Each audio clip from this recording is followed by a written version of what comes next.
All right, the excitement continues. Paul Morrissey. The legendary Paul Morrissey. Thank you, thank you. How did you first begin making films? You started making short films, and what led you to become a filmmaker? That's a good question. I never thought of it. I came out of college, went in the army for a few months, and then I worked for an insurance company, looking at pages and changing words and crap. And then I think I did something purposely to get on welfare, whatever it is, unemployment insurance. And then I went back to another insurance company, but during that period, nobody made their own films. There was some little, once a month in the East Village, Joe's Megas square footage of somebody's unwatchable garbage. And I needed a place to live in Manhattan for all that. Before I lived in the Bronx, And I looked at the apartments that were available near the Bowery on 4th Street. You could rent an apartment, you know, you went in the door, and there was a bathtub and a stove, I guess a chair and a bed. There was a bathroom or something down the hall. But the rents were like $26 a month. Now those rents are $2,600 a month, same sign. Anyway, I saw this apartment, and as I came out, the first floor was an old store on 4th Street, very close to the Bowery, across the street from a famous, one of the greatest, the oldest house in New York. Luckily it's been preserved. It's from the middle 19th century. Anyway, I said, what's this store? Nobody lives there? I said, you know. I said, how much is the rent? He said, it's about $50 a month. And I looked at it, it was very big, it had high ceiling, had a bathroom, and you didn't have to climb any stairs. So I lived in this store front. Not many people were doing that. And then I realized if I bought a projector or something, I could project movies from one end to the other, and I could have a Nickelodeon, which is what it was. And I got some people, maybe in the newspaper, who made some footage or something, and I went to the public library. You could take out a film they had for rent. And I started showing movies on Saturdays and Sundays, and then I started shooting my own things and projecting them. So I started at the very base. What's that? I started at the lowest way you could begin, where the movies began, originally on the Bowery with Nickelodeons. And then I started shooting longer versions of things like 20 minutes or 25 minutes. But my films were never experimental. They were always in the tradition of silent movies. People went around and walked about and met people, never spoke, and that, no sound. And so that's where I began. And there were other people started to do what I did, rent stores and show movies. But it never came to anything much that I know about. What's the next question? Well, I didn't get to talk to Art before this, but I would like to ask about the Velvet Underground. But the Velvet Underwear, I call them. They were, well, one of them was a terrible, hideous human being. Two of them were really nice, and one, it was the gifted one from Wales, John Cale, but he didn't seem to know what to do. And I became an agent and the manager for somebody named Andy Warhol who didn't do anything. But he understood that if somebody's going to buy something they call modern art, they don't buy the God of the art, they buy the name on the art. So you go in the wall and you say, oh, you've got something by Lady Gaga. Wow, that's great. You was to pay money because she's famous. That's all it was. All about an art, but especially him. Something all like that. And my job was to do things that would get us, that he would present to have his name in the paper. So I presented movies that I made with his camera. He never could make a movie. He couldn't decide that. He was autistic beyond belief. He couldn't read or write. Anyway, the thing is, what was I talking about before? I did movies, I did this, I did that. Later I started a little newspaper called Interview. It's still in business. And he would pay the bills, but the bills were tiny. And the films I made were a couple of $1,000. I made them on Saturday afternoons, 2 or 3 hours at a time. But somebody said to me, because I could take still photographs, whatever, movie photograph, that they wanted a picture of this rock and roll group that had just started today, that day. Could I come tomorrow or something, or come that day? They said, and take pictures of them. And it was in a West Village, terrible little place, whatever they called them, I forget what they called them. And they were playing with and the viola was the big instrument. And I spoke to them. I said, "You started yesterday. Do you have a manager?" "No." I said, "Oh, well, I think I could manage you, meaning support them. And they had no money." And I told Andy the next day, I said, "You got to come tonight and see this. We'll support this rock and roll group, and your name will get in the paper." He was trembling. He hated them. Not that he hated them, he just hated the idea of spending any money. And it went on for a number of months until I got them jobs here and there, and they'd take Andy's picture. That's all he cared about. And I got them to sign the contract, and then I took a few $1,000s of Andy and produced the record album, the only one, the first one, the only one I think you can listen to. And I got the bookings in Los Angeles, San Francisco, at that toilet, what's called the Swillmore Vomitorium in San Francisco. And they got to be well known. They didn't release the record for a long time, but it got Andy's name all over the country as if he was involved with rock and roll. So it was one of the things that made his name and got the dealers to raise the price on the silk screens that the factory did some down Lower East Side. He made me lay eyes on the stuff. That's why I did Velvet Underwear. It was very unpleasant dealing with one of them. I was glad to get rid of them after a year or so. Anyway. How, before we go further, why have you not done so many public appearances in recent years? I mean, you must be being asked to be kind of like, you own at least, I think, 10 or so of your own movies still? And you're still making movies. You made a movie recently. And I mean, why not the public appearances? Well, I don't think it's idiotic. I think it's idiotic. I don't know. I mean, I'm not trying to sell some piece of shit called modern art. I mean, if a movie's any good, the movie should, attract people. But go and have your picture taken. They all seem to do it now. Everybody in Hollywood has a career where they have to go out and have their picture taken, picture. If that's what works for them, let it go on. It's just the movies don't seem so good to me. I love the movies, Hollywood studios up until 60. By that time, they went out of business studios.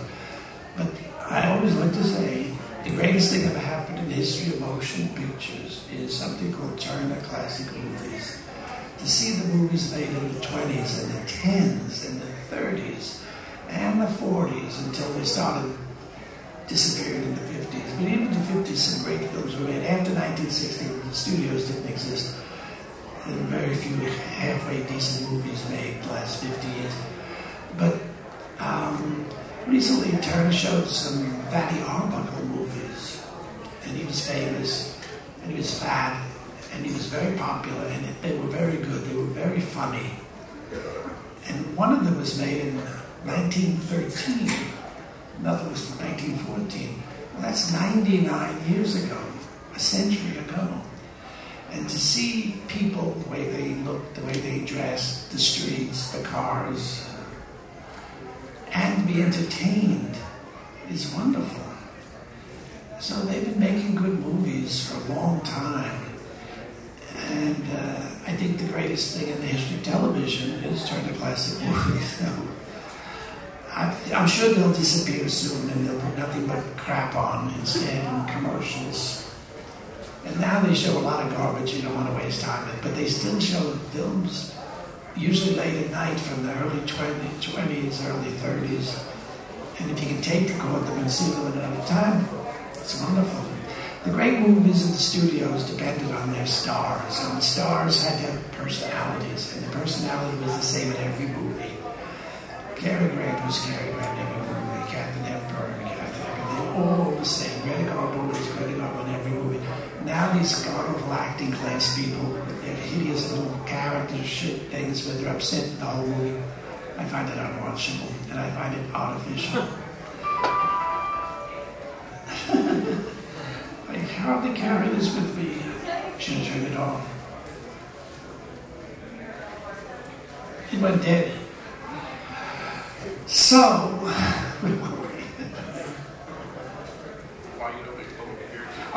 I said I don't want to make a one thing I do take by what the point is. If I was selling underwear or, department store fashion shit, yes, you get your picture taken.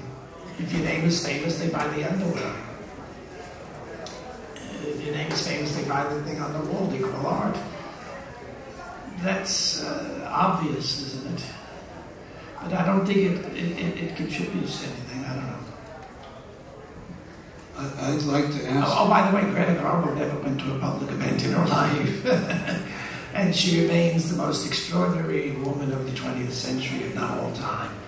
She was absolutely one of a kind, and they knew it at the time. Now, God only knows who they think is good, but she was great. Okay. I'd like to ask about two of your earlier films, Trash and Heat. Joe D'Alessandro, actually, I'd like to ask about. So, was he a natural actor, or...? That's him. It's Joe.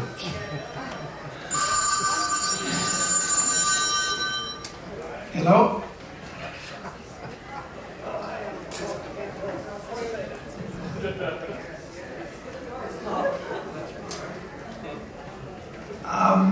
Well, any good actor is a natural actor. They should be themselves. They should be, their personality in real life should be more or less what you see on the screen. Now, John Wayne wasn't shooting anybody, and Greta Garbo wasn't giving them dirty looks like that, but their personality and what they did in the camera, from the camera, are extremely close. And that's the way it should be. Well, for both of those films, you created them. I wrote them, I cast them, I produced them, I directed them, I photographed them, I edited them, I distributed them, I owned them. Is there anything more I could have done? I don't think you did at all. Well, so... And I did it all by myself. What I'm trying to say is, though, that those movies are of a time, and they're like a capsule. What were you?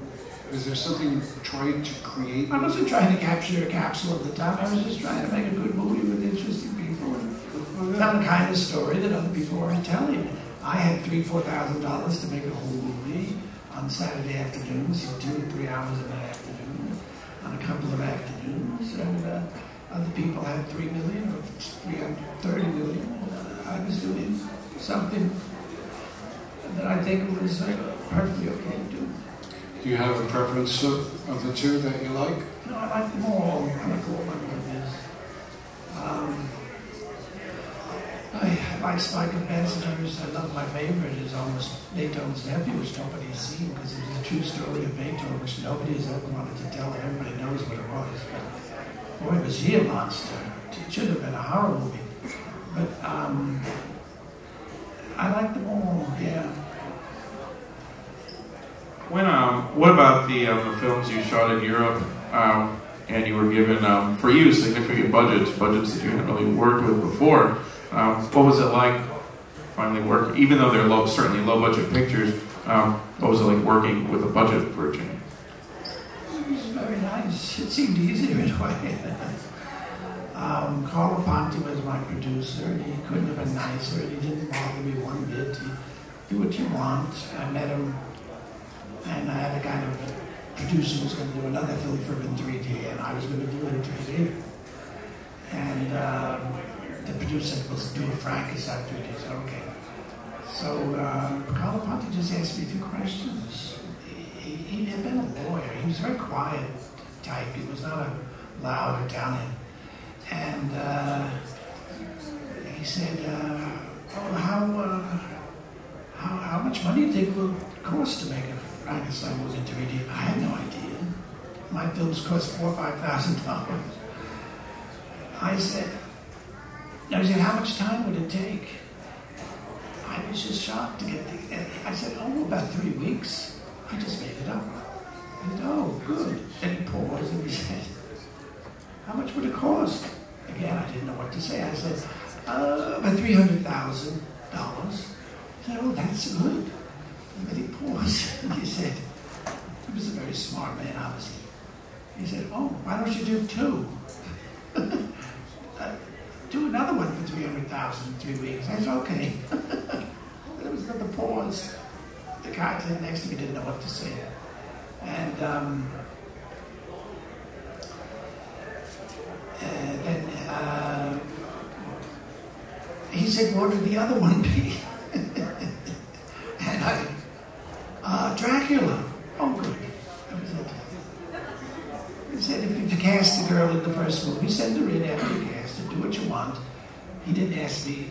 He said, do you have a script? I said, no, I'll make it up each day. He said, okay. I couldn't believe how nice he was. He was very nice, and I did it. And I went with the big crew, a great, nice cameraman, and not a huge crew. And then the first day, I told the actors what to say, and they couldn't remember it. And I said to myself, oh my God, I have to type it up every morning and give it to them.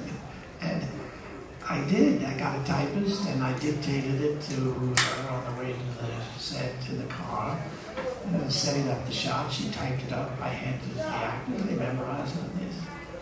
I cut it and it was photographed, and I did it exactly that every day. And then on Frankenstein, I had been 3 weeks and a day or two. And I had lunch break.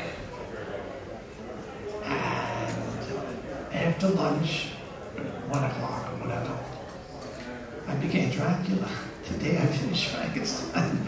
So that day I had to write scripts for 2 different movies. And I made that in 3 weeks too. Carlo Ponti was very happy. Anyway, I made film in Vienna, Beethoven, I made film in Paris, Lamore, I made film in London with Peter Cook and Dudley Moore. That was not successful at all. I made a film somewhere else, I can't remember, California. The Hound of the Baskervilles, which was the Peter Cook Dudley Moore, you said it wasn't successful. Why do you think that was? Well, I know I started it too. The producer was so nice, and Peter Cook was nice. I didn't know Dudley Moore, but he was not nice. He was not happy. He was, and, I was told by the producer that Peter Cook said that I could write only a third. He would write a third, and Dudley Moore would write a third. I said, oh my God, what the hell is that? But I had all these other actors in it from the Carry On films, like Terry Thomas, a great, great actor. And everybody had famous in the English comedies. And, I only wrote a part of it, and I think they got the funny laughs, and the things written by Peter Cook and Dudley Moore weren't good. I just had to sit there and photograph them.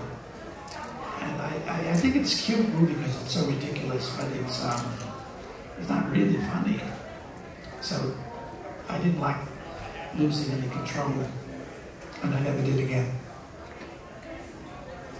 Well, you retain the rights to several of your movies still. Do you have any future plans to re-release them? Streaming, yeah.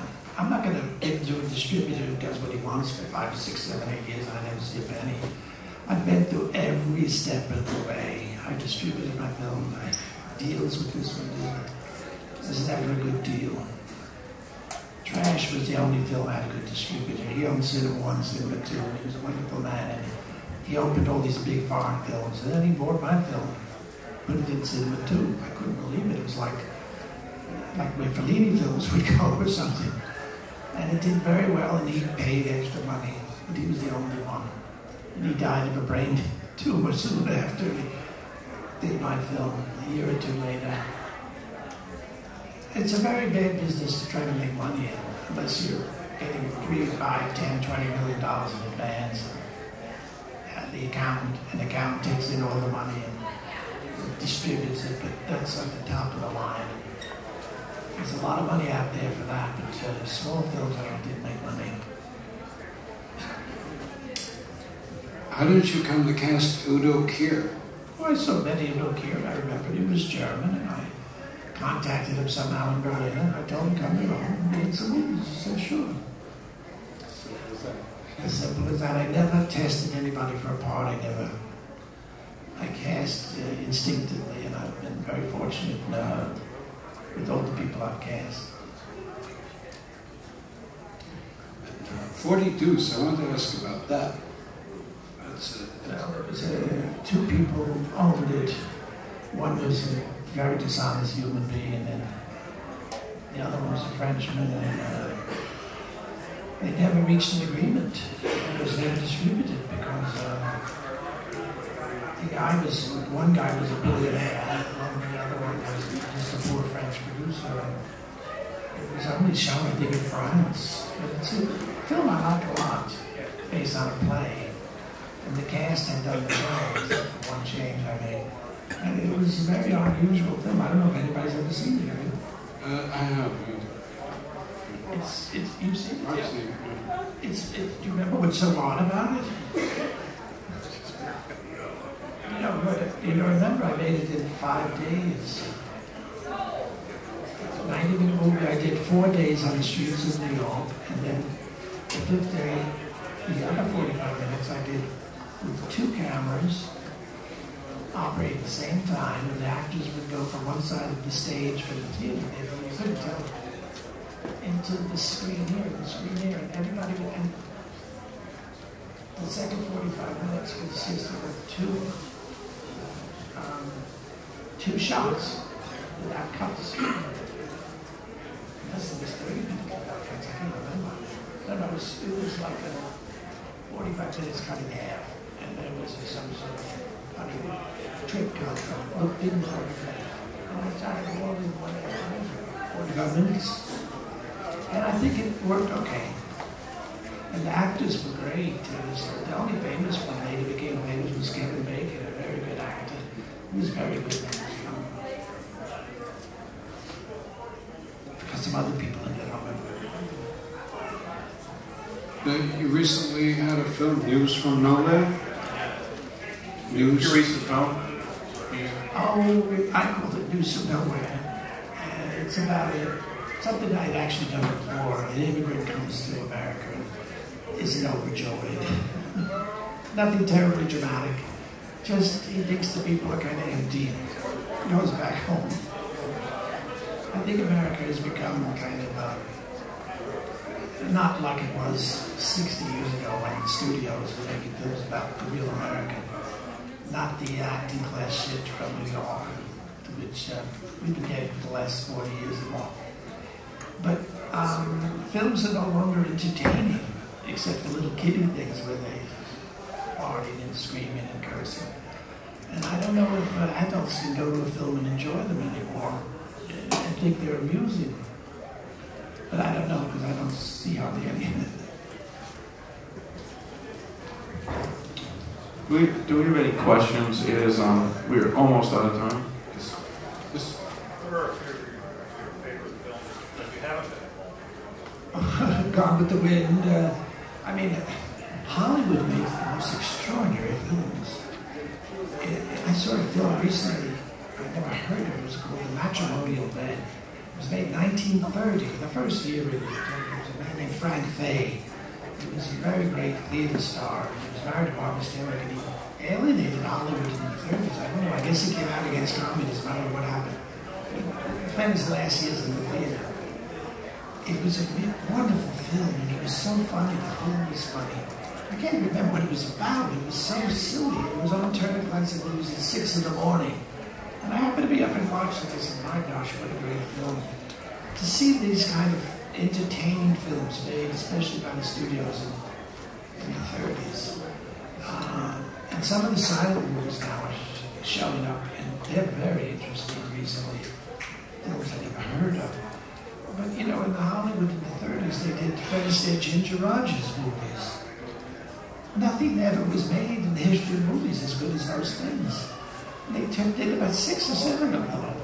They did so many good movies in the 30s. And then in the 40s, they got a little more serious.